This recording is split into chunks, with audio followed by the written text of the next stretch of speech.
Early ಮಾರ್ನಿಂಗಲ್ಲಿ ಈ full ಡಾರ್ಕಲ್ಲಿ chilling ಆಗೋ ಚಳಿಲಿ ನಾನು ಈ ಫೇಸಲ್ಲಿ ಸ್ಪೀಡಲ್ಲಿ ಗಾಡಿ ಓಡಿಸ್ತಿದ್ದೀನಿ ಅಂತಂದರೆ ಅಮೋಘ ಇಸ್ ಅನ್ ಮಿಷನ್ ಅಂತ. ಇವತ್ತು ಇಡೀ ಫೇಮಸ್ 6 ಮುರುಗನ್ ಟೆಂಪಲಲ್ಲಿ one of the Murugan temple ಆಗಿರೋ Palani Murugan temple plus Madurai Meenakshi temple ನಮ್ಮೂರಿಂದ ಕೆಂಗೇರಿಗೆ ಹೋಗಿ ಅಲ್ಲಿಂದ ಪಳನಿಗೆ ಹೋಗಿ ಅಲ್ಲಿಂದ ಮಧುರೆಗೆ ಬೆಳಗ್ಗೆಯಿಂದ ಸಂಜೆ ಅಷ್ಟರಲ್ಲಿ ಕವರ್ ಮಾಡ್ತೀನಿ. ಈ ವ್ಲಾಗನ್ನು ಕಂಪ್ಲೀಟಾಗಿ ನೋಡಿ. ನಾನು ಏನೇನು ಡಿಫಿಕಲ್ಟೀಸ್ನ ಫೇಸ್ ಮಾಡಿದೆ, ಟೆಂಪಲ್ನ ಯಾವ ರೀತಿ ರೀಚ್ ಆದೆ, ಟೆಂಪಲ್ ಬಗ್ಗೆ ಏನೇನಿದೆ ಅಂತ ಪ್ರತಿಯೊಂದನ್ನು ಎಕ್ಸ್ಪ್ಲೇನ್ ಮಾಡ್ತಾ ಹೋಗ್ತೀನಿ. ಕನ್ನಡ ವ್ಲಾಗನ್ನು ಬೆಳೆಸಿ. ಜೈ ಚಾಮುಂಡೇಶ್ವರಿ.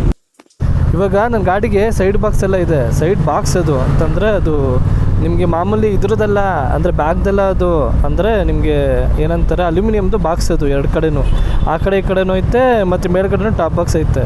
ಸೊ ಹಂಗಿದ್ದಾಗ ಪ್ರಾಬ್ಲಮ್ ಏನು ಅಂತಂದರೆ ಓಡಿಸ್ಬೇಕಾದ್ರೆ ಗೇಜು ತುಂಬ ಇಂಪಾರ್ಟೆಂಟು. ಅಂತಂದರೆ ಈ ನುಗ್ಸ್ಬೇಕಾದ್ರೆ ಈಗ ನೋಡಿ ಈ ಬೈಕು ನನ್ನ ಮುಂದೆ ಹೋಯ್ತವನಲ್ಲ ಪಲ್ಸರ್ ಬೈಕವನು, ಅವನು ಓಡಿಸೋ ಕಾನ್ಫಿಡೆನ್ಸಲ್ಲಿ ನಾನು ಈ ಬೈಕನ್ನು ಓಡಿಸೋಕ್ಕಾಗಲ್ಲ, ಕಷ್ಟ. ಇದೇ ಹೋಟ್ಲಲ್ಲೇ ನಾನು ಇವಾಗ ಬ್ರೇಕ್ಫಾಸ್ಟ್ ಮಾಡಿದ್ದು. ಹೋಟ್ಲು ಮಾತ್ರ ಸೂಪರಾಗಿದೆ. ಬರೀ ನೋಡೋಕ್ಕೆ ಮಾತ್ರ ಅಲ್ಲ, ಕೊಟ್ಟಿರೋ ಫುಡ್ ಕೂಡ ಸಖತ್ತಾಗಿದೆ, ಹೈಜಿನಿಕ್ ಆಗಿದೆ, ಮಕ್ಳಿಗೆ ಪಾರ್ಕ್ ಇದೆ. ವಿಲೇಜ್ ವಿಜಯ ಭವನ್ ಅಂತ ಹೋಟೆಲು. ಇದು ನಿಮಗೆ ಹೊಸೂರು ರೋಡು ನೀವು ಎಂಟ್ರೆನ್ಸ್ ಆಗ್ತಿರಲ್ಲ, ಘಾಟ್ ಸೆಕ್ಷನಿಂದ ಬರ್ತಿರಲ್ಲ, ಇಮಿಡಿಯೇಟಾಗಿಯೇ ನಿಮಗೆ ಹೋಟ್ಲು ಸಿಗುತ್ತೆ. ಹೋಟ್ಲು ಹಿಂದ್ಗಡೆ ನೋಡಿ ಬೆಟ್ಟ ಚೆನ್ನಾಗಿದೆ, ವ್ಯೂ, ಫುಡ್ಡು ಚೆನ್ನಾಗಿದೆ, ಮೆನು ಕೂಡ ತುಂಬ ಏನು ಕಾಸ್ಟ್ ಏನಿಲ್ಲ, ಒಂದು ಸ್ವಲ್ಪ ಎಕ್ಸ್ಪೆನ್ಸಿವೇ. ಬಟ್ ಜೊತೆಗೆ ನಿಮ್ಗೆ ಈ ಥರ ಪಾರ್ಕಿಂಗು ಮತ್ತು ಹೋಟೆಲ್ಲು ಆ್ಯಂಬಿಯನ್ಸ್ ಎಲ್ಲ ಚೆನ್ನಾಗಿದೆ. ಇದೆಲ್ಲ ಇದ್ಮೇಲೆ ಅವ್ರು ದುಡ್ಡು ಇಸ್ಕೋತಾರೆ. ಮತ್ತು ಕಾರ್ ಪಾರ್ಕಿಂಗು, ಬೈಕ್ ಪಾರ್ಕಿಂಗೆಲ್ಲ ತುಂಬ ಚೆನ್ನಾಗಿ ಕೊಟ್ಟಿದ್ದಾರೆ. ಸೊ ಇವಾಗ ಅಲ್ಲಿ ನೋಡಿ ನಮ್ಮ ಗಾಡಿ ನಿಂತಿದೆ. ಇದು ಸೈಡ್ ಬಾಕ್ಸಾ ಮತ್ತು ಟಾಪ್ ಬಾಕ್ಸಾ ಜೊತೆಗೆ ಗಾಡಿ. ಇದೇನಿದು ಮೆಟಲ್ ಬಾಕ್ಸ್ ಇದು. ಓಕೆ, ಫುಲ್ಲು ಎಲ್ಲ ತುಂಬಿಸ್ಬಿಟ್ಟಿದ್ದೀನಿ. ನಿಮಗೆ ತೋರಿಸ್ತೀನಿ ರೀ ಹೆಂಗೆ ನಾನು ಪ್ಯಾಕ್ ಮಾಡಿರ್ತೀನಿ ಅಂತ. ಸೊ ಈಗ ಸೈಡ್ ಬಾಕ್ಸ್ ಓಪನ್ ಮಾಡ್ತಿದ್ದೀನಿ. ನನ್ನ ಬಟ್ಟೆ ಫುಲ್ಲು ಬ್ಯಾಗು ಕಂಪ್ಲೀಟ್ ಪ್ಯಾಕು. ನಾನು ಇದನ್ನು ಬಿಚ್ಚಿದ್ರೆ ವಾಪಸ್ಸು ಇದನ್ನು ಪ್ರೆಷರ್ ಹಾಕ್ಬಿಟ್ಟೆ ಹಾಕಬೇಕು. ಅಯ್ಯೋ ಏನೋ ಹೊರಗಡೆ ಬಂದುಬಿಡ್ತು. ಈ ಥರ ಸೈಡ್ ಬಾಕ್ಸು ಹ್ಯಾಂಡ್ಲಿಗಿಂತ ಅಗಲ ಬರುತ್ತಲ್ಲ, ಅವಾಗ ನಾವು ನೋಡಿಸ್ಬೇಕಾದ್ರೆ ತುಂಬ ಮೈಯೆಲ್ಲ ಕಣ್ಣಾಗಿರಬೇಕು. ನೀವು ಏನೀಗ ಫುಟೇಜಸ್ ಎಲ್ಲ ನೋಡಿದ್ರಿ, ಈ ಥರ ಬಾಕ್ಸ್ ಸಮೇತ ನಾವು ಓಡಿಸಿರೋದು. ಆಮೇಲೆ ಈ ಬಾಕ್ಸು, ಇದರಲ್ಲಿ ಶೂಸು, ಆಮೇಲೆ ನಂದು ಗೇರ್ಸ್ಗಳು, ಸೆಲ್ಫಿ ಸ್ಟಿಕ್ಕು ಎಲ್ಲ ಇದೆ. ಇಷ್ಟು ಸೆಟಪ್ಪು ಮಾಡಿದ್ದೀನಿ. ಬನ್ನಿ, ಟೈಮಿಲ್ಲ, ಓಡೋಣ. ಸೊ ಇವಾಗ ನಾನು ಪಳನಿ ಟೆಂಪಲ್ಗೆ ಹೋಗ್ತಾಯಿದ್ದೀನಿ. ಇನ್ನು 200 ಕಿಲೋಮೀಟ್ರ್ ಇದೆ, ಆಯಿತಾ. 4 ಗಂಟೆ ತೋರಿಸ್ತಾ ಇದೆ. ಬಟ್ ನಾನು ಈಗ 9 ಗಂಟೆ 10, 11, 12, 1 ಗಂಟೆಗೆ ನಾನು ಹೋಗೋಂಗಿಲ್ಲ. ಏನಕ್ಕೆ ಅಂದರೆ ಟೆಂಪಲು ಕ್ಲೋಸ್ ಆಗುತ್ತೆ. ಸೊ ನಾನು ರೀಚ್ ಆದರೆ 12 ಗಂಟೆ ಹಂಗೆ ರೀಚ್ ಆಗಬೇಕು. ಈಗ 9 ಗಂಟೆ ಆಯಿತು, ಇನ್ನೂ 200 ಕಿಲೋಮೀಟ್ರ್ ಇದೆ. ಸೊ ಆಬ್ವಿಯಸ್ಲಿ ಗುರುವಾಡೆ ಈ ಥರ ಟೈಮ್ ಕನ್ಸ್ಟೆಂಟ್ ಇದ್ದಾಗ ನಾನು ಒಂದು ಸ್ವಲ್ಪ ಸ್ಪೀಡಾಗಿ ಓಡಿಸ್ಬೇಕು. ಹಂಗೂ ಬೇಜಾರೇನು ಗೊತ್ತಾ, ಈ ಕಾರ್ಗಳವರು ಲೆಫ್ಟ್ ರೈಟಿಗೆ ಎಡಿಬೇಕಾದ್ರೆ ಇಂಡಿಕೇಟ್ರೇ ಹಾಕ್ಕೊಡಲ್ಲ. ಅಟ್ಲೀಸ್ಟ್ ಅದಕ್ಕೆ ಆಟೋಮೆಟಿಕ್ ಇಂಡಿಕೇಟ್ರ್ ಏನಾದ್ರು ಬಂದರೆ ಚೆನ್ನಾಗಿರುತ್ತೆ ಕಾರ್ಗಳಿಗೆ. ಈಗ ನಂದಲ್ಲೂ ಆಟೋಮೆಟಿಕ್ ಇಂಡಿಕೇಟ್ರ್ ಇಲ್ಲ. ಬಟ್ ನೋಡಿ ಇವಾಗ ಇಂಡಿಕೇಟ್ರ್ ಹಾಕ್ಕೊಂಡು ನಾನು ಲೆಫ್ಟ್ ಸೈಡ್ ಹಾಕ್ಕೊಂಡಿದ್ದೀನಿ ಇಂಡಿಕೇಟ್ರು. ಬಟ್ ನಾನು ಮರ್ತೋಗ್ಬಿಟ್ಟೆ ಅಂತ ಅಂದ್ಕೊಡಿ, ಇಲ್ಲ ಲೆಫ್ಟ್ ಸೈಡಿಗೆ ಬಂದೆ ಅಂತ ಅಂದ್ಕೊಡಿ. ಆ ಸೆನ್ಸರು ನಾನು ಲೆಫ್ಟಿಗೆ ಬಂದೆ ಅಂತ ಗೊತ್ತಾದ್ಮೇಲೆ ಅದೇ ಆಟೋಮೆಟಿಕ್ಕಾಗಿ ಆಫ್ ಹೋಗುತ್ತೆ. ನೋಡಿ ಆಫ್ ಆಯಿತು. ಈ ಕಾರ್ದು ನಂಬರ್ ನೋಡಿ ಎಷ್ಟು ಚೆನ್ನಾಗೈತೆ. TN 70 AS 70. ಒಂಥರ ಯೂನಿಕಾಗಿ ಸಗದೈತೆ ಗುರು ಈ ಗಾಡಿ ನಂಬರು. ಅಮ್ಮ ದೊಡ್ಡ ಲಾರಿ ಅಮ್ಮ, ನಿಧಾನಕ್ಕೆ ಹೋಗಬೇಕು. ಆ ಲಾರಿ ಎಲ್ಲ ದೊಡ್ಡದು. ಇಲ್ಲಿ ನೋಡಿ ಪಕ್ಕ ಕಾಣಿಸ್ತೈತಾ? ನೋಡಿ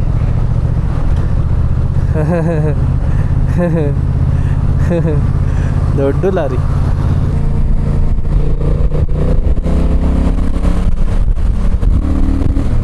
ಇಂಡಿಕೇಟರ್ ಹಾಕೊಂಡ್ಬಿಟ್ಟ.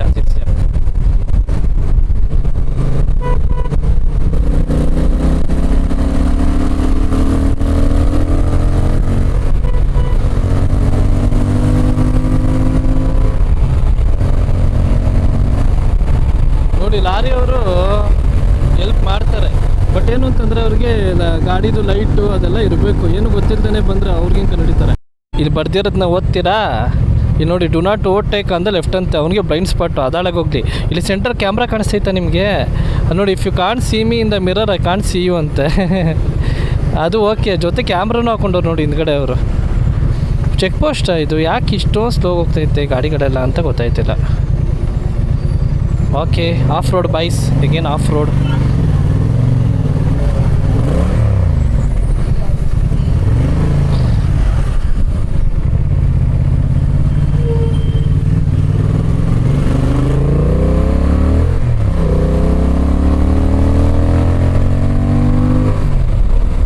ಆಮೇಲೆ ಇವಾಗ ನಾನು ಪಳನಿಗೆ ಹೋಗ್ತಿದ್ದೀನಿ. ಎಷ್ಟು ಕಿಲೋಮೀಟ್ರ್ ಇದೆ? 186 ಕಿಲೋಮೀಟ್ರ್ ಇದೆ. ನಾನು 1 ಗಂಟೆ ಮುಂಚೆನೇ ಹೋಗಬೇಕು. ಏನಕ್ಕೆ ಅಂದರೆ 1 ಗಂಟೆಗೆ ಅವರು ಲಂಚ್ ಬ್ರೇಕ್ ಹೋಗ್ಬಿಡ್ತಾರೆ.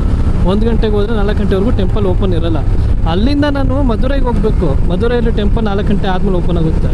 ಸೊ ನಾನು ಏನಾದ್ರೂ ಇವಾಗ ಈ ಟೆಂಪಲ್ ಮಿಸ್ ಮಾಡಿಕೊಂಡ್ರೆ ನಂಗೆ 4 ಗಂಟೆವರೆಗೂ ವೆಯ್ಟ್ ಮಾಡೋಕ್ಕೂ ಆಗಲ್ಲ. ಏನಕ್ಕೆ ಅಂದರೆ ಕತ್ಲೆ ಹೋಗುತ್ತೆ ನಾನು ಮಧುರೈಗೆ ಹೋಗೋಷ್ಟೊತ್ತಿಗೆ. ಮಧುರೈ ಏನು ಸ್ವಲ್ಪ ಹತ್ರದಲ್ಲಿಲ್ಲ, ಒಂದು 130 ಕಿಲೋಮೀಟ್ರ್ ಇದೆ ಪಳನಿಯಿಂದ, ಅಂತಂದರೆ 2 ಅವರ್ ಡಿಸ್ಟೆನ್ಸು. ಸೊ ಅದಕ್ಕೆ ನನಗೆ ಈ ಟೆಂಪಲ್ ಏನು ಮಾಡಿದ್ರು ಮಿಸ್ ಮಾಡ್ಕೊಳಕ್ಕಾಗಲ್ಲ. ಬಟ್ ನಿಮಗೆ ಒಂದು ಕತೆ ಹೇಳ್ತೀನಿ. ಏನು ಕತೆ ಗೊತ್ತಾ? ನಿಮಗೂ ಗೊತ್ತಿರುತ್ತೆ, ಬಟ್ ನಾನು ಸಿಂಪಲಾಗಿ ಹೇಳಕ್ಕೆ ಟ್ರೈ ಮಾಡ್ತೀನಿ. ನಿಮಗೆ ನಾರದ ಗೊತ್ತಲ್ವ? ನಾರಾಯಣ ನಾರಾಯಣ ಅಂತಾರಲ್ಲ, ಅವರು ಒಂದು ದಿವಸ ಈ ಜ್ಞಾನದ ಹಣ್ಣು ಅದನ್ನು ತಗೊಂಡು ಕೈಲಾಸಕ್ಕೆ ಬರ್ತಾರೆ. ಅಲ್ಲಿ ಕೈಲಾಸದಲ್ಲಿ ಯಾರ್ಯಾರು ಇರ್ತಾರೆ? ಶಿವ ಇರ್ತಾರೆ, ಪಾರ್ವತಿ ಇರ್ತಾರೆ, ಅವರಿಬ್ಬರು ಮಕ್ಕಳು ಗಣೇಶ ಮತ್ತು ಸುಬ್ರಹ್ಮಣ್ಯ ಇರ್ತಾರೆ. ಅವ್ರು ಜ್ಞಾನದ ಹಣ್ಣು ತೊಗೊಬಂದ ತಕ್ಷಣ ಮಕ್ಳುಗಳು ಹಠ ಮಾಡೋಕ್ಕೆ ಸ್ಟಾರ್ಟ್ ಮಾಡ್ತಾರೆ, ನನಗೆ ಬೇಕು ಅಂತ. ಆಗ ಶಿವ ಹೇಳ್ತಾರೆ, ಯಾರು ಈ ಭೂಮಿನ ಫಾಸ್ಟಿಗೆ ಸುತ್ಕೊಂಡ್ಬರ್ತಾರೋ ಅವ್ರಿಗೆ ನಾನು ಈ ಹಣ್ಣನ್ನು ಕೊಡ್ತೀನಿ, ಈ ಜ್ಞಾನದ ಹಣ್ಣನ್ನ ಕೊಡ್ತೀನಿ ಅಂತಾರೆ. ಸುಬ್ರಹ್ಮಣ್ಯ ಫಾಸ್ಟಾಗಿ ನವಿಲನ್ನ ಹತ್ಕೊಂಡು ಸ್ಪೀಡಾಗಿ ಹೊಟ್ಬಿಡ್ತಾರೆ. ಆದರೆ ಗಣೇಶ ಶಿವ ಮತ್ತು ಪಾರ್ವತಿನ ಇಬ್ಬರೂ ಸುತ್ತಬಿಟ್ಟು, ನೀವೇ ನನ್ನ ಜಗತ್ತು, ನಿಮ್ಮನ್ನೇ ಸುತ್ತಿದ್ದೀನಿ ಅಂತ ಹೇಳ್ತಾರೆ. ಅದಕ್ಕೆ ಆ ಜ್ಞಾನದ ಹಣ್ಣನ್ನು ಶಿವ ಗಣೇಶನಿಗೆ ಕೊಡ್ತಾರೆ. ಬಟ್ ಇದರಿಂದ ಬೇಜಾರು ಮಾಡ್ಕೊಂಡು ಸುಬ್ರಹ್ಮಣ್ಯ ಮುನ್ಸ್ಕೊಂಡು ಎಲ್ಲನೂ ತ್ಯಜಿಸಿ ಸಿಂಪಲ್ಲಾಗಿ, ಅಂತಂದರೆ ಸೇಂಟ್ ಥರ, ಅಂದರೆ ಒಂದು ಸ್ವಾಮಿ ಥರ ಬಂದು ಈ ಜಾಗದಲ್ಲಿ ಬಂದು ಕೂತ್ಕೋತಾರೆ. ಕೂತ್ಕೊಂಡಾದ್ಮೇಲೆ ಶಿವ ಅವ್ರನ್ನ ಸಮಾಧಾನ ಮಾಡೋಕ್ಕೆ, ನೀನೇ ಒಂದು ಜ್ಞಾನದ ಹಣ್ಣು ಕಣಪ್ಪ ಅಂತ ಹೇಳಿ, ಆ ಜ್ಞಾನದ ಹಣ್ಣು ಅದನ್ನೇ ಪಳನಿ ಅಂತ ಕರೆಯೋದು. ಅದಕ್ಕೆ ಈ ಜಾಗನ ಪಳನಿ ಅಂತ ಕರೀತಾರೆ. ಸೊ ಇದು ಒಂದು ಮುರುಗನ್ ಟೆಂಪಲ್ಲು. 6 ಮುರುಗನ್ ಟೆಂಪಲ್ ಇದೆ ನಮ್ಮ ದೇಶದಲ್ಲಿ. ತುಂಬ ಅಂದರೆ 6 ಇಂಪಾರ್ಟೆಂಟ್ ಟೆಂಪಲ್ಸಲ್ಲಿ ಈ ಮುರುಗನ್ ಟೆಂಪಲ್ಲು ತುಂಬ ಇಂಪಾರ್ಟೆಂಟು. ನೀವು ಈ ಮುರುಗನ್ ಟೆಂಪಲಲ್ಲಿ ಆಡಂಬರ ವೈಭವ ಎಲ್ಲ ನೋಡಲ್ಲ. ಇದು ಒಂಥರ ಜ್ಞಾನದ ಇದು ಅಂತಂದರೆ ನಿಮಗೆ ಎಲ್ಲ ತ್ಯಜಿಸಿ ಜ್ಞಾನ ಬೇಕು ಅಂತ ಬಂದಿರುವಂಥ ಒಂದು ಮುರುಗನ್ ಟೆಂಪಲ್ ಇದು. ಆಮೇಲೆ ಇನ್ನೂ ಒಂದು ಫೇಮಸ್ ಫ್ಯಾಕ್ಟ್ ಏನು ಗೊತ್ತಾ? ಇದೊಂದೇ ಬೆಟ್ಟ ಅನಿಸುತ್ತೆ ನಾನು ಇಡೀ ಜೀವನದಲ್ಲಿ 4 ರೀತಿ ಹತ್ತದನ್ನ ನೋಡಿರೋದು. ನಿಮಗೆ ಮಾಮೂಲಿ ನಾನು ಶಬರಿಮಲೆಗೆ ಹೋದಾಗ್ಲೂ ಏನು ಇಲ್ಲ, ನೀವು ಮೆಟ್ಲು ಹತ್ಕೊಂಡು ಹೋಗ್ತೀರಾ, ಇಲ್ಲ ಅಂತಂದರೆ ಟ್ರಕ್ ಥರ ರೋಡಲ್ಲಿ ನಡ್ಕೊಂಡು ಹೋಗ್ತೀರಾ. ಇಲ್ಲೂ ಅಷ್ಟೇ ಮೆಟ್ಲು ಹತ್ಕೊಂಡು ಹೋಗ್ಬೋದು, ಇಲ್ಲ ಅಂತಂದರೆ ಅದೇನು ಕಾಲ್ದಾರಿ ಅಂತಾರೆ ಅದರಲ್ಲೂ ಹೋಗ್ಬೋದು. ಅದ್ರ ಜೊತೆಗೆ ನಿಮಗೆ ರೋಪ್ ಕಾರ್ ಬೇರೆ ಕೊಟ್ಟವ್ರೆ, ಟ್ರೈನು ಕೊಟ್ಟವ್ರೆ. ಕೇಬಲ್ ಬ್ರಿಡ್ಜಲ್ಲಿ ನಿಮ್ಗೆ ಕರ್ಕೊಂಡು ಹೋಗುತ್ತೆ. ಅದು ಒಂದು 3 ನಿಮಿಷ 4 ನಿಮಿಷಕ್ಕೆ ಕರ್ಕೊಂಡು ಹೋಗ್ಬಿಡುತ್ತೆ. ನೀವು ಟ್ರೈನಲ್ಲಿ ಕರ್ಕೊಂಡು ಹೋದರೆ ಒಂದು 8 ನಿಮಿಷ 9 ನಿಮಿಷ ಕರ್ಕೊಂಡು ಹೋಗ್ತಾನೆ. ಅಲ್ಲಿ ಹೋದ್ಮೇಲೆ ತೋರಿಸ್ತೀನಿ ಬನ್ನಿ. ಬಟ್ ಎಲ್ಲದಕ್ಕಿಂತ ಇಂಪಾರ್ಟೆಂಟು ಗುರು, ನೀನು ಏನಾದರೂ ಪಳನಿಗೆ ಬಂದ್ಬಿಟ್ಟು ಪಂಚಾಮೃತ ಪ್ರಸಾದ ತಗೊಳ್ದೆ ಮನೆಗೆ ಹೋದರೆ ನೀನು ಬಂದಿದ್ದೆ ವೇಸ್ಟಾಗಿ ಹೋಗುತ್ತೆ. ಏನಕ್ಕೆ ಅಂತಂದರೆ ಇಲ್ಲಿ ನಾವೇನು ಈಗ ಪಳನಿ, ಈಗ ನಮ್ಮ ಮುರುಗನ್ ಟೆಂಪಲ್ ಹೇಳ್ತಿದ್ದೀವಲ್ಲ, ಅದು 9 ನವಪಾಷಾಣಗಳಿಂದ ಅದನ್ನು ತಯಾರಿಸಿದ್ದಾರೆ ಅಂತ ಹೇಳ್ತಾರೆ. ಆ ದೇವರಲ್ಲಿ ನೀವೇನು ಅಭಿಷೇಕ ಮಾಡ್ತಾರೆ, ಆ ಒಂದು ಅಭಿಷೇಕ ಮಾಡಿದ ಪ್ರಸಾದನ ನೀವು ತಿನ್ನೋದ್ರಿಂದ ನಿಮ್ಮಲ್ಲಿರೋ ಎಲ್ಲ ರೋಗಗಳು ಎಲ್ಲ ನಿವಾರಣೆ ಆಗುತ್ತೆ ಅನ್ನೋ ನಂಬಿಕೆ. ಸೊ ಈ ಪಂಚಾಮೃತ ಏನಿದೆ ಅದಕ್ಕೆ GI ಟ್ಯಾಗ್ ಇದೆ. GI ಅಂತಂದರೆ ಜಿಯೋಗ್ರಫಿಕಲ್ ಇಂಡಿಕೇಟರ್ ಟ್ಯಾಗ್ ಅಂತ. ಸೊ ಆ GI ಟ್ಯಾಗು ಸುಮ್ಮನೆ ಕೊಡಲ್ಲ. ಈ ಜಾಗಕ್ಕೆ ಪಂಚಾಮೃತ ಅದಕ್ಕೆ GI ಟ್ಯಾಗ್ ಕೊಟ್ಟಿದ್ದಾರೆ ಅಂತಂದರೆ ಇಡೀ ದೇಶದಲ್ಲೇ ಅದಕ್ಕೊಂದು ವ್ಯಾಲ್ಯೂ ಇದ್ದಂಗೆ ಟ್ಯಾಗ್ ಕೊಟ್ಟರೆ ಜಿಯೋಗ್ರಫಿಕಲ್, ಅಂದರೆ ಈ ಜಾಗದಲ್ಲಿ ಈ ಪ್ರಸಾದ ನಿಮಗೆಲ್ಲೂ ಸಿಗಲ್ಲ ಅಂತ. ಅವರು ಅದಕ್ಕೆ ಬೆಲ್ಲ ಆಮೇಲೆ ರಸಾಯನ ಥರ ಏನೇನೋ ಮಿಕ್ಸ್ ಮಾಡಿ ಕೊಡ್ತಾರೆ. ಅದು ತಿಂತಾಯಿದ್ರೆ ಅದ್ರ ರುಚಿನೇ ಬೇರೆ. ಅದಕ್ಕೆ ನೀವೇನಾದ್ರು ಪಳನಿ ಟೆಂಪಲ್ಗೆ ಬಂದರೆ ಈ ಪಂಚಾಮೃತನ ತಗೊಳ್ಳೋದನ್ನ ಮಿಸ್ ಮಾಡಲೇಬಾರ್ದು. ಸ್ಟೋರಿ ಇಷ್ಟ ಆಯ್ತಾ? ಇನ್ನೇನು ಬಂದೆ ಅಂದರೆ ಇನ್ನೂ ಒಂದು 180 ಕಿಲೋಮೀಟ್ರ್ ಇದೆ. ನಿಮಗೆ ಮಧ್ಯೆ ಹಿಂಗೆಲ್ಲ ಸ್ಟೋರಿ ಹೇಳಲಿಲ್ಲ ಅಂದರೆ ನೀವು ಬೋರ್ ಆಗಿಬಿಡ್ತೀರಾ. ಅದಕ್ಕೋಸ್ಕರ ಅವಾಗ ಸ್ಟೋರಿ ಹೇಳ್ತಾ ಇರ್ತೀನಿ. ನನಗೆ ಗೊತ್ತಿರೋದು ನಾನು ಹೇಳ್ತೀನಿ. ಬಟ್ ಏನಾದರೂ ತಪ್ಪು ಹೇಳಿದರೆ ಅದು ನೀವು ಬೇಕು ಅಂದರೆ ಕಾಮೆಂಟ್ಸಲ್ಲಿ ಸರಿ ಮಾಡಿಸ್ಕೊಡಿ, ನನಗೇನು ಬೇಜಾರಿಲ್ಲ. ನಾನು ಮುಂದೆ ಹೋಯ್ತಾ ಇರೋ ಬುಲೆಟ್ ಅಣ್ಣ ಗಾಡಿ ಏನೋ ಚೆನ್ನಾಗಿರೋದೆ ತೊಗೊಂಡವನೇ, ಅಂದರೆ ಚೆನ್ನಾಗಿ ಓಡಿಸ್ತವನೆ, ಸುಳ್ಳು ಹೇಳ್ಬಾರ್ದು. ನಾನೇ ಅವ್ನ ಹಿಂದೆ ಹೋಗ್ತಿದ್ದೀನಿ ಅವಾಗಿಂದನು. ಗಾಡಿ ಚೆನ್ನಾಗೇ ಓಡಿಸ್ತವನೆ. ಬಟ್ ಆ ಗಾಡಿ ಅವನು ಪರ್ಸ್ನಾಲಿಟಿಗೂ ಅದು ಕೊಟ್ಟಿರೋ ಟೈರ್ಗೂ ಸಂಬಂಧ ಇಲ್ಲ ಗುರು. ಅವನದು ದೇಹ ನೋಡಿದ್ರೆ ಊರಗ್ಲೈತೆ, ಗಾಡಿ ಬಾಡಿ ನೋಡಿದ್ರೆ ಚಿಕ್ಕ ಐತೆ, ಆ ಚಕ್ರ ನೋಡಿದ್ರಂತೂ ಪುಟಾಣಿ ಅಷ್ಟೇ ಐತೆ. ಅದು ಹೆಂಗೆ ಗಾಡಿ ತಡ್ಕೊಂಡೋಯ್ತೋ ಪಾಪ. ಬಟ್ ಎನಿವೇ ನೋಡಿ, ಒಳ್ಳೆ ಮನಸ್ಸಿರೋ ಹುಡುಗ ಇರೋದು ನೋಡ್ಕೊಂಡು ಗಾಡಿ ಓಡಿಸ್ತೈತೆ. ಮಳೆ ಸ್ಟಾರ್ಟ್ ಆಯಿತು ಅಂದರೆ ನನಗನ್ಸೋ ಪ್ರಕಾರ ಇದು ಮಳೆ ಬರೀ ಈ ಏರಿಯಾದಲ್ಲಿ ಬರ್ತಾ ಇರಬೇಕು ಅನ್ಸುತ್ತೆ, ಮುಂದೆ ಇರಲ್ಲ. ಬಟ್ ಮಳೆ ಅಂತೂ ಸ್ಟಾರ್ಟ್ ಆಯಿತು ಲೈಟಾಗಿ. ಫುಲ್ಲು ಮಳೆ ಜೋರಾಗೋಯ್ತು. ಅದಕ್ಕೆ ಗಾಡಿ ನಿಲ್ಲಿಸ್ಬಿಟ್ಟು ಒಂದು 5 ನಿಮಿಷಕ್ಕೆ ರೈನ್ ಕೋಟು ರೈನ್ ಪ್ಯಾಂಟ್ ಹಾಕೊಂಬಿಟ್ಟೆ. ಬಟ್ ನಾನು ರೈಡಿಂಗ್ ಬೋರ್ಡ್ಸ್ ಹಾಕೊಂಬಂದಿಲ್ಲ ಈ ಸರಿ. ಅಂದರೆ ರೈಡಿಂಗ್ ಬೋರ್ಡ್ಸ್ ಹಾಕ್ಕೊಂಡ್ರೆ ಬೆಟ್ಟ ಗಿಟ್ಟೆಲ್ಲ ಹತ್ತಕ್ಕಾಗಲ್ಲ ಅಂದ್ಬಿಟ್ಟು ಈ ಥರ ಸ್ಪೋರ್ಟ್ಸ್ ಶೂಸೇ ಹಾಕೊಂಬಂದ್ಬಿಟ್ನಾ. ಅದು ನೀರೆಲ್ಲ ಇರಿಸ್ತೈತೆ. ಈ ಮಳೇಲಿ ನಂಗೇನು ಬೇಜಾರಿಲ್ಲ. ಒಂದು ಲೇನ್ನ ಮೇಂಟೈನ್ ಮಾಡಲ್ಲ. ಮಧ್ಯದಲ್ಲಿ ಹೋಗ್ತಾರೆ, ಲೆಫ್ಟ್ ಸೈಡ್ ಹೋಗ್ತಾರೆ, ರೈಟ್ ಸೈಡ್ ಹೋಗ್ತಾರೆ. ಕೆಲವ್ರು ಮಳೆ ಬರ್ತೈತೆ ಮನೆಗೆ ಹೊಟ್ಟೋಗ್ಬಿಡ್ಬೇಕು ಅಂತ ಸಡನ್ನಾಗಿ ಲೆಫ್ಟಿಗೆ ತಿರ್ಸ್ತಾರೆ. ಅದೆಲ್ಲ ಭಯ ಆಗುತ್ತೆ. ಬಟ್ ಮಳೆ ಹೆವಿ ಆಯಿತು ನೋಡಿ. ನಾನು ಇಷ್ಟಾದರೂ ನಂದು ಟೈಮಿಂಗ್ಸ್ ಹೆಚ್ಚು ಕಮ್ಮಿ ಆಗೋಂಗಿಲ್ಲ. ಮಳೆ ಬಂದ್ರೂ ಆ ದೇವಸ್ಥಾನಕ್ಕೆ ನಾನು ಇನ್ ಟೈಮ್ಗೆ ರೀಚ್ ಆಗಬೇಕು.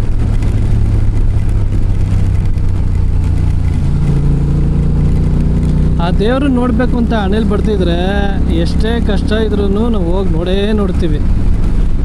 ನಮ್ಮ ಏನು ಶ್ರಮ ಇದೆ ಅದನ್ನು ಹಾಕ್ಬಿಡ್ಬೇಕು. ಪ್ರತಿಫಲ ನಮ್ಮ ಕೈಯಲ್ಲಿ ಇರಲ್ಲ. ಮಳೆ ಅಲ್ವಾ, ನಾನು 150-180 ಹೊಡಿಯೋಕ್ಕಾಗಲ್ಲ. ಒಂದು ಕನ್ಸಿಸ್ಟೆಂಟಾಗಿ ಒಂದು ಈ ಸ್ಪೀಡಲ್ಲಿ ಹೋಗ್ಬೋದು ಅಷ್ಟೇ. ಏನಕ್ಕೆ ಅಂದರೆ ಸಡನ್ನಾಗಿ ನೀರು ತುಂಬ್ಕೊಂಬಿಟ್ಟಿರುತ್ತೆ ನೋಡಿ. ಅಲ್ಲಿ ನೀರಿತ್ತು.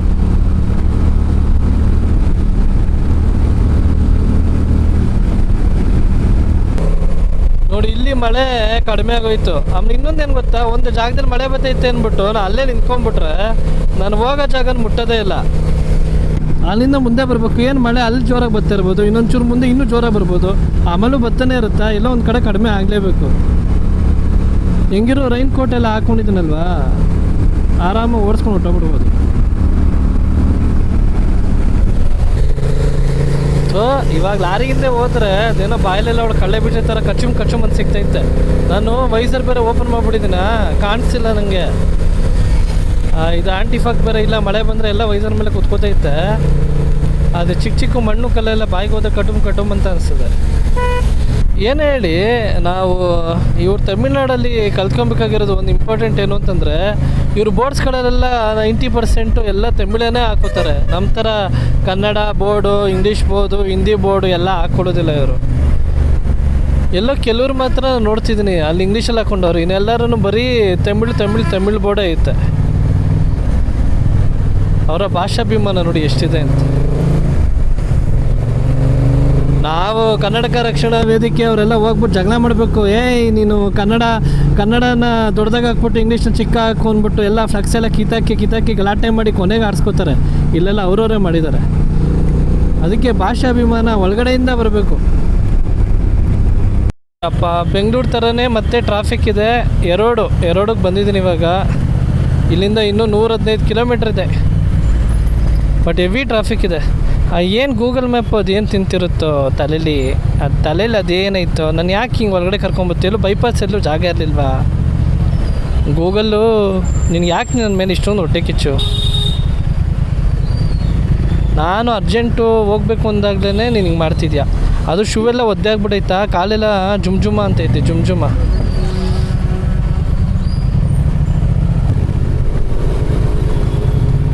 ವಯಸ್ಸಾದವ್ರಿಗೆ ಗೌರವ ಕೊಡಬೇಕು. ಅವ್ರು ನಿಧಾನಕ್ಕೆ ಹೋಗೋಕ್ಕೆ ಅವ್ರಿಗೆ ಅವಕಾಶ ಮಾಡಿಕೊಡ್ಬೇಕು. ಅದಾದಮೇಲೆ ಓವರ್ಟೇಕ್ ಮಾಡಬೇಕು.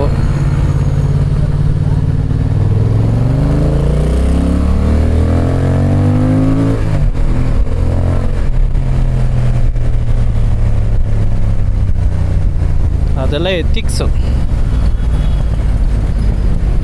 ಅವರು ನಂಗೆ ಎಷ್ಟೊಂದು ಸರಿ ಕಾರಲ್ಲೆಲ್ಲ ಡ್ರೈವ್ ಮಾಡ್ತಾರಲ್ಲ, ಅವ್ರು ಸಿಕ್ತಾಗೆಲ್ಲ ಹೇಳ್ತಿರ್ತಾರೆ, ನೀವು ಸ್ಪೋರ್ಟ್ಸ್ ಬೈಕೆಲ್ಲ ಓಡಿಸ್ಬೇಕಾದ್ರೆ ಸಡನ್ನಾಗಿ ಬಂದು ಚೋಕ್ ಕೊಟ್ಬಿಡ್ತೀರಾ ಅಂತ. ಅದು ಕರೆಕ್ಟು ಅವ್ರು ಹೇಳೋದು. ಅಂದರೆ ಅವರು ಆಮೇಲೆ ಇನ್ನೊಂದೇನು ಗೊತ್ತಾ, ಸ್ಪೋರ್ಟ್ಸ್ ಬೈಕು ಈಗ ನಾವು ಓಡಿಸ್ಬೇಕಾದ್ರೆ ಸ್ಪೋರ್ಟ್ಸ್ ಬೈಕು ಯಾವ ಬೈಕು ಬಿಡಿ ಹೋಗಲಿ, ನಾವು ಬೈಕ್ ಓಡಿಸ್ಬೇಕಾದ್ರೆ ನಮ್ಮದು ಮನುಷ್ಯ, ಈಗ ನಾನೀಗ ಸ್ಪೋರ್ಟ್ಸ್ ಬೈಕ್ ಬಿಟ್ಬಿಡಿ, ನಾನೇ ಒಬ್ಬ ನಾರ್ಮಲ್ ಮನುಷ್ಯ ರೋಡ್ ತಟ್ಬೇಕಾದ್ರೆ ನನಗೊಂದು ನನ್ನ ಮನಸ್ಸಲ್ಲಿ ಒಂದು ಇದಿರುತ್ತೆ ಅಂತಂದರೆ, ಯಾವುದೇ ಬೈಕ್ ಆದ್ರೂ ಒಂದು 80-70 ದೂರದಲ್ಲಿ ಬರ್ತಾನೆ ಅಂತ. ನೀನು ಆಯಬುಜ ಬೈಕು ಇಲ್ಲ ZX ಇಟ್ಕೊಂಡಿದ್ಯಾ ಅಂದ್ಬಿಟ್ಟು ರಾಕೆಟ್ ಥರ ಆಕ್ಸಿಲೇಟರ್ ಕೊಡ್ಕೊಂಬಂದ್ಬಿಟ್ರೆ ಮನುಷ್ಯನಿಗೆ ಅದು ಗೊತ್ತಾಗಲ್ಲ ಅಂತಂದರೆ ಅದು ಅಷ್ಟು ಸ್ಪೀಡಾಗಿ ಬರ್ತಿದ್ಯಾ ಅಂತ.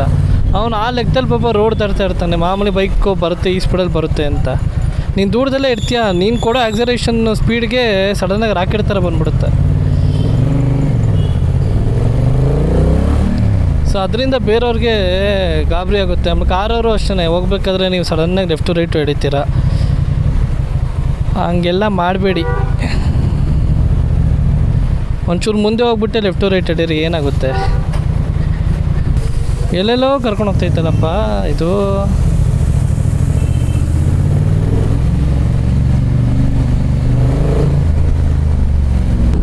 ಇನ್ನು 76 ಕಿಲೋಮೀಟ್ರ್ಗಳೈತೆ ಪಳನಿಗೆ. ಬಟ್ ಅಲ್ಲಿಂದ ರೋಡ್ ಅಂತೂ ನಂಗೆ ಇಷ್ಟ ಆಗಿರಲಿಲ್ಲ. ಬರೀ ಟ್ರಾಫಿಕ್ಕು ಅದು ಇದು ಮಳೆ ಏನೇನೋ ಸಮಸ್ಯೆಗಳಿತ್ತು. ಈಗ 11 ಕಾಲು ಹಿಂಗಾದ್ರೂ ಮಾಡಿ ನಾನು 12:30 ಮುಂಚೆ ರೀಚ್ ಆಗಿಬಿಟ್ರೆ ಸಾರ್ಥಕ ಆಗುತ್ತೆ ಜೀವನ. ಇದು ರೋಡು ಚೆನ್ನಾಗಿದೆ ಇವಾಗ.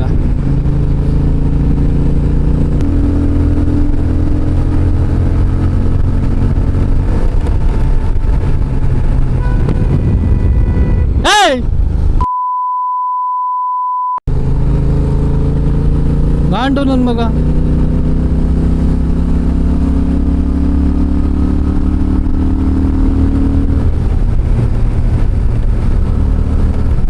ಅಲ್ಲ ವಿಡಿಯೋ ರೆಕಾರ್ಡಿಂಗ್ ಆನ್ ಐತೆ ಯಪ್ಪ. ನೋಡಿ ಹೆಂಗೆ ಬರ್ತಾರೆ ಅಡ್ಡಕ್ಕೆ. ಅವ್ರ ಮನೆ ಕಾಣ್ತೇನೋ ಹಂಗೆ ತಿರ್ಸ್ಬಿಟ್ಟ ಗಾಡಿನ ಸಡನ್ನಾಗಿ. ಸಮಾಧಾನ ತಿರ್ಸ್ಬೇಕು ಅನ್ನೋ ಬುದ್ಧಿನೇ ಇಲ್ಲ.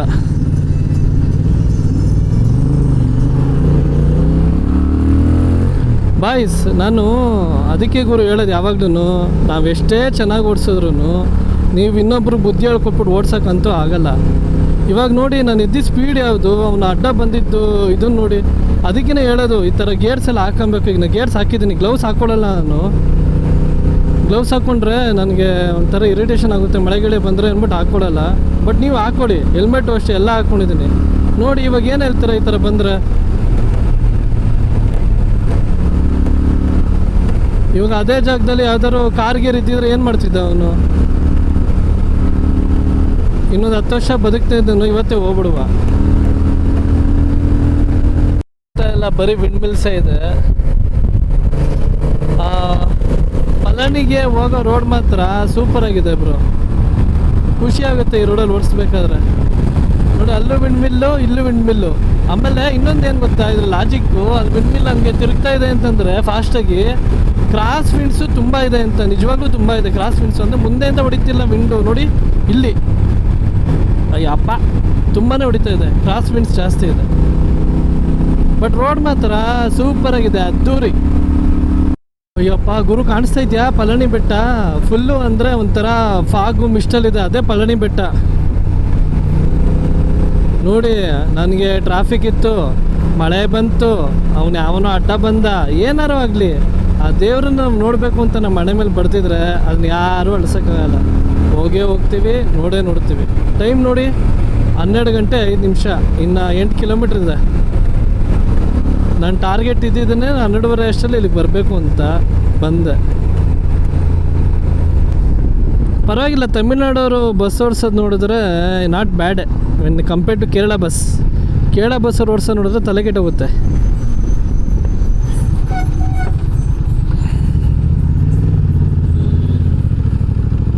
ಕಾಣಿಸ್ತಿದ್ಯಾ ನೋಡಿ, ಅಲ್ಲಿ ಮೇಲ್ಗಡೆ ಇದೆಯಲ್ಲ ಅದೇ ಪಳನಿ ಟೆಂಪಲ್.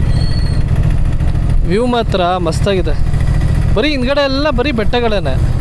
ಪಳನಿ ಬೆಟ್ಟ, ಮುರುಗನ್ ಟೆಂಪಲ್ ಕಾಣಿಸ್ತಾ ಇದೆಯಾ ನೋಡಿ, ಅದನ್ನೇ.